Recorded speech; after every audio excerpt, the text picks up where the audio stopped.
Shalom, salam sejahtera untuk kita semuanya. Selamat Sabat. Masih bersama dengan saya, Pendeta Daniel Siswanto, dan kita akan melanjutkan pelajaran sekolah Sabat kita. Saudara, kita telah tiba di pelajaran yang ke-9, tribulan yang keempat di tahun 2022 ini. Satu pelajaran yang sangat penting untuk kita simak dengan judul bagian-bagian yang bertentangan. Namun sebelum kita mempelajari lebih dalam, lebih detail, mari kita tunduk kepala dan berdoa. Bapa di surga, Allah yang maha baik, bila mana kami akan mempelajari firman-Mu melalui pelajaran sekolah Sabat ini, curahkanlah kuasa Roh Kudus Tuhan untuk masing-masing kami, sehingga memberkati kami dengan kuasa untuk kami mengerti dan memahami akan firman ini. Terima kasih ya Tuhan, dalam nama Yesus kami berdoa. Amin. Bagian-bagian yang bertentangan. Ayat inti terdapat di dalam Yohanes 5 ayat 39. Kamu menyelidiki kitab-kitab suci, sebab kamu menyangka bahwa olehnya kamu mempunyai hidup yang kekal. Tetapi walaupun kitab-kitab suci itu memberi kesaksian tentang aku. Ada beberapa bagian dalam perjanjian baru yang tampaknya menyiratkan bahwa ada jiwa atau roh yang tidak abadi, atau bahwa ada api neraka di mana orang jahat terbakar selamanya. Namun, bagian-bagian tersebut tidak benar-benar bermaksud demikian. Ketika mempelajari konteksnya dan menghubungkannya dengan bagian lain dalam kitab suci, bagian-bagian itu mengajarkan hal yang sama seperti yang diajarkan oleh bagian lain dari Alkitab. Kematian adalah keadaan tidak sadar sampai pada waktu kebangkitan. Mari kita mempelajari lebih lanjut. Di pelajaran hari Minggu dengan judul Orang Kaya dan Lazarus. Saudara, cerita yang Yesus berikan tentang orang kaya dan Lazarus dalam Lukas 16 ayat 19 sampai dengan 31 bukanlah kisah yang terjadi secara harafiah. Josh Elliott dalam bukunya berjudul Eschatology menuliskan bahwa cerita ini mungkin adalah sebuah perumpamaan yang menggunakan pemikiran Yahudi saat ini dan tidak dimaksudkan untuk mengajarkan apapun tentang keadaan orang mati. Apa implikasinya jika kita mempercayai bahwa cerita ini terjadi secara harafiah? Yang pertama, kita harus mengakui bahwa surga dan neraka cukup dekat untuk memungkinkan percakapan antara penghuni kedua tempat itu. Yang kedua, kita juga harus menganggap bahwa di akhirat, sementara tubuh terbaring di kuburan, masih ada bentuk sadar dari jiwa spiritual dengan mata, sebuah jari, atau sebuah lidah, dan yang bahkan terasa haus. Yang ketiga, jika bagian ini menggambarkan keadaan manusia dalam kematian, maka surga tentu tidak akan menjadi tempat sukacita dan kebahagiaan karena orang yang diselamatkan dapat dengan cermat mengikuti penderitaan tak berujung dari orang yang mereka kasihi, yang hilang, dan bahkan berdialog dengan mereka. Bagaimanakah mungkin seorang ibu bisa bahagia di surga sambil melihat penderitaan anak yang tak henti-hentinya di neraka? Dalam konteks seperti itu, sangat tidak mungkin bagi janji Allah tentang tidak akan ada lagi duka cita, tangisan, dan rasa sakit dapat digenapi. Berdasarkan Wahyu 21 ayat yang keempat. Jadi, apa pesan atau pelajaran yang Yesus hendak sampaikan melalui cerita orang kaya dan Lazarus ini? Yang pertama, Yesus hendak mengajarkan betapa seriusnya pilihan yang kita buat selama kita hidup di dunia ini. Apa yang kita pilih untuk memberikan kesetiaan kita dalam hidup ini, baik kepada Tuhan atau tidak, itu tidak dapat diubah lagi setelah kematian. Ibrani 9 ayat 27. Nasib abadi setiap orang ditentukan di kehidupan ini dan tidak dapat diubah lagi setelah kematian atau saat di akhirat. Yang kedua, jika seseorang tidak peduli dengan pengajaran kitab suci, maka bahkan seseorang yang bangkit dari kematian sekalipun untuk mengajarkan kepadanya, dia tetap tidak akan meyakininya. Yang ketiga, kekayaan tidak menjamin kebahagiaan abadi di surga. Status dan pengakuan sosial di masa sekarang bukanlah kriteria untuk pahala di masa depan. Kehidupan kekal didasarkan pada penerimaan karya keselamatan Kristus atas nama kita. Dalam tulisan Membina Kehidupan Abadi, halaman 195, Ellen G. White menegaskan, dalam perumpamaan tentang orang kaya dan Lazarus, Kristus menunjukkan bahwa dalam kehidupan ini, manusia menentukan nasibnya yang kekal. Selama masa percobaan karunia Allah dipersembahkan kepada setiap jiwa. Tetapi, bila manusia menyia-nyiakan kesempatannya dalam menyenangkan dirinya sendiri, mereka memutuskan dirinya dari kehidupan yang kekal. Tidak ada apa-apa yang diberikan sesudah masa percobaan. Oleh pilihan mereka sendiri, mereka telah menciptakan suatu jurang yang tak dapat dilalui di antara mereka dan Allahnya. Di pelajaran hari Senin dengan judul Hari Ini Bersama Dengan Aku di Firdaus. Saudara-saudara yang dikasihi Tuhan, dalam Lukas 23 ayat 43, kata Yesus kepadanya, Aku berkata kepadamu, sesungguhnya hari ini juga engkau akan ada bersama-sama dengan aku di dalam Firdaus. Hampir semua versi Alkitab menerjemahkan teks Lukas 23 ayat 43 dengan cara yang sama, sehingga memberikan kesan bahwa pada hari Kristus mati, Kristus dan pencuri itu akan bersama-sama di Firdaus. Mengapa? Interpretasi janji Yesus kepada salah seorang pencuri yang berada di sebelah salib Yesus dalam Lukas 23 ayat 43 tidak boleh dipahami bahwa Yesus dan pencuri itu akan segera bersama-sama di Firdaus setelah mereka mati.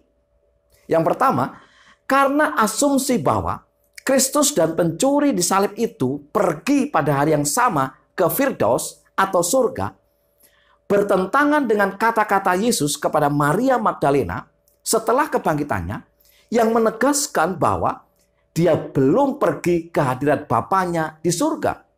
Yohanes 20 ayat 17. Yang kedua, karena interpretasi bahwa baik Yesus maupun pencuri yang bertobat pergi ke surga pada hari itu juga bertentangan dengan janji Yesus kepada murid-muridnya bahwa mereka akan diangkat ke surga hanya pada kedatangannya yang kedua kali. Yohanes 14 ayat 1 sampai dengan 3. Jadi, bacaan paling dasar dari Lukas 23 ayat 43 adalah, Aku berkata kepadamu hari ini, kamu akan makan bersamaku di Firdaus. Dalam hal ini ungkapan idiomatik. Aku berkata kepadamu hari ini menekankan hubungan dan kesungguhan pernyataan. Kamu akan bersamaku di Firdaus. Yesus tidak menunda untuk memberikan janji kepada pencuri itu. Janji itu segera diberikan saat itu juga, bahwa dia akan diselamatkan. Janji keselamatan itu telah diperoleh pencuri itu. Namun untuk berada di sorga itu akan digenapi setelah kebangkitan pada akhir zaman, pada saat Yesus datang menjemput umatnya. Di pelajaran hari Selasa, pergi dan tinggal bersama Kristus. Filipi 1 ayat 21 sampai dengan 24. Firman Tuhan berkata, Karena bagiku hidup adalah Kristus dan mati adalah keuntungan. Tetapi jika aku harus hidup di dunia ini, itu berarti bagiku bekerja memberi buah. Jadi mana yang harus kupilih? Aku tidak tahu. Aku didesak dari dua pihak. Aku ingin pergi dan diam bersama-sama dengan Kristus. Itu memang jauh lebih baik. Tetapi lebih perlu untuk tinggal di dunia ini karena kamu. Saudara-saudara yang dikasihi Tuhan, Apa yang Paulus maksudkan dengan pernyataan, "Aku ingin pergi dan diam bersama-sama dengan Kristus"? Apakah dia menyiratkan bahwa setelah kematian jiwanya akan pergi untuk hidup secara sadar bersama Kristus? Sama sekali tidak. Karena kalau demikian adanya, itu akan bertentangan dengan tulisannya yang lain yang menjelaskan tentang kebangkitan orang mati untuk menerima upah pada saat Yesus datang yang kedua kali. Lalu, apa maksud Paulus dengan pernyataannya tersebut? Yang pertama, Paulus mengungkapkan keinginannya untuk meninggalkan keberadaan yang bermasalah saat ini dan tinggal bersama Kristus. Ayat ini tidak mengajarkan bahwa Paulus mengharapkan untuk pergi ke surga pada saat kematian. Dia hanya mengekspresikan keinginan untuk beristirahat dari semua beban hidup di dunia ini. Yang kedua, perlu juga dicatat bahwa para penulis Alkitab kadangkala merujuk pada dua peristiwa bersamaan, tetapi dapat dipisahkan oleh jangka waktu yang lama. Andrews Study Bible halaman 1555. Jadi, ungkapan Paulus tentang bersama-sama dengan Kristus, Filipi 1 ayat 23, menyatakan bahwa hal berikutnya yang akan dia ketahui setelah pergi atau kematian adalah kedatangan Kristus di awan-awan di langit untuk membangkitkan orang mati. Dan pada saat itulah dia akan bersama Tuhan. Jadi bukan saat setelah kematiannya. Saudara-saudara yang dikasihi Tuhan, kita dapat mengerti ungkapan Paulus dalam Filipi 1 ayat 23 ini. Mengingat banyak orang khususnya di masa-masa sulit dan meletihkan, bahwa mereka dapat memikirkan betapa menyenangkannya menutup mata dalam kematian, dan hal berikutnya yang mereka tahu adalah kebangkitan dan tinggal bersama dengan Kristus. Namun, di atas semuanya itu, bagi Paulus adalah baik hidup ataupun kematian tidak dapat memisahkan dari Kristus.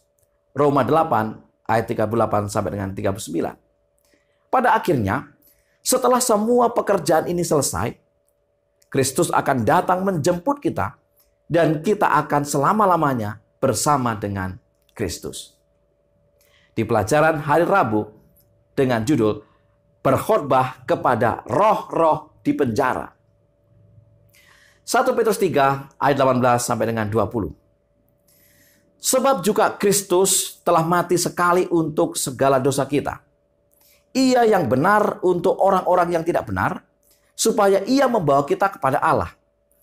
Ia yang telah dibunuh dalam keadaannya sebagai manusia, tetapi yang telah dibangkitkan menurut roh. Dan di dalam roh itu juga ia pergi memberitakan Injil kepada roh-roh yang di dalam penjara, yaitu kepada roh-roh mereka yang dahulu pada waktu Nuh tidak taat kepada Allah, ketika Allah tetap menanti dengan sabar waktu Nuh sedang mempersiapkan bahteranya, di mana hanya sedikit, yaitu 8 orang yang diselamatkan oleh air bah itu. Ayat-ayat ini sering dikutip oleh komentator Alkitab yang percaya pada kebangkitan jiwa. Mereka berargumen bahwa Yesus pergi berkhotbah kepada roh-roh orang mati tanpa tubuh di zaman Nuh. Pertanyaannya adalah, mengapa kita tidak menerima argumentasi ini sebagai sebuah kebenaran secara alkitabiah? Yang pertama, gagasan ini secara alkitabiah tidak dapat diterima karena tidak ada kesempatan kedua untuk keselamatan bagi orang yang mati. Ibrani 9 ayat 27 sampai dengan 28. Jadi, mengapa Yesus harus pergi berkhotbah kepada mereka yang tidak memiliki kesempatan lagi untuk diselamatkan? Yang kedua, teori ini bertentangan dengan ajaran alkitabiah bahwa orang mati tetap tidak sadarkan diri di dalam kubur sampai kebangkitan terakhir. Ayub 14 ayat 10 sampai dengan 12, Mazmur 146 ayat 4, Pengkhotbah 9 ayat 5 dan 10, 1 Korintus 15 ayat 16 sampai dengan 18, dan 1 Tesalonika 4 ayat 13 sampai dengan 15. Bagaimana kita memahami 1 Petrus 3 ayat 19 sampai dengan 20 secara alkitabiah? Pertama, kita harus memperhatikan bahwa dalam 1 Petrus 3, roh-roh yang dipenjarakan dari ayat 19 diidentifikasi dalam ayat 20 sebagai orang-orang zaman dahulu yang tidak taat pada zaman Nuh. Istilah roh bahasa Yunani pneuma digunakan dalam ayat ini dan di tempat lain dalam Perjanjian Baru 1 Korintus 16 ayat 18, Galatia 6 ayat 18 mengacu pada orang-orang yang hidup yang dapat mendengar dan menerima undangan keselamatan. Ungkapan dalam penjara jelas tidak mengacu pada penjara harafiah, tetapi penjara dosa di mana sifat manusia yang tidak dilahirkan kembali ditemukan. Roma 6 ayat 1 sampai dengan 23, Roma 7 ayat 7 sampai dengan 25. Yang kedua, khotbah Kristus kepada orang-orang zaman dahulu yang tidak mau bertobat dilakukan melalui Nuh yang secara ilahi diinstruksikan oleh Allah. Ibrani 11 ayat 7. Dan menjadi pemberita kebenaran bagi orang-orang sejamannya. 2 Petrus 2 ayat 5. Ayat-ayat Petrus ditulis dalam konteks apa artinya menjadi setia. Itu bukan membicarakan tentang keadaan orang mati. Di pelajaran hari Kamis dengan judul Jiwa-jiwa di bawah Mezbah. Wahyu 6 ayat 9 sampai dengan 10. Dan ketika anak domba itu membuka meterai yang kelima, aku melihat di bawah mezbah jiwa-jiwa mereka yang telah dibunuh oleh karena firman Allah dan oleh karena kesaksian yang mereka miliki. Dan mereka berseru dengan suara nyaring katanya, berapa lamakah lagi, ya penguasa yang kudus dan benar, engkau tidak menghakimi dan tidak membalaskan darah kami kepada mereka yang diam di bumi? Saudara-saudara yang dikasihi Tuhan, kita harus memahami bahwa jiwa-jiwa yang berseru di bawah mezbah ini tidak mengacu pada jiwa-jiwa secara harafiah. Mengapa demikian? Karena dengan memahaminya secara harafiah, orang harus menyimpulkan bahwa para martir tidak sepenuhnya bahagia di surga, sebab mereka masih menangis untuk membalas dendam. Ini hampir tidak terdengar, seolah-olah mereka sedang menikmati upah keselamatan. Keinginan untuk membalas dendam dapat membuat hidup seseorang sengsara. Berikutnya adalah, Yohanes tidak diberi pemandangan surga sebagaimana adanya. Tidak ada kuda putih, merah, hitam, atau pucat di sana dengan penunggangnya yang siap berperang. Wahyu pasal 6. Yesus tidak muncul di sana dalam bentuk anak domba dengan luka pisau yang berdarah. Keempat binatang itu juga tidak mewakili makhluk bersayap yang sebenarnya dari ciri-ciri binatang yang ada. Demikian juga tidak ada jiwa yang terbaring di dasar mezbah di surga.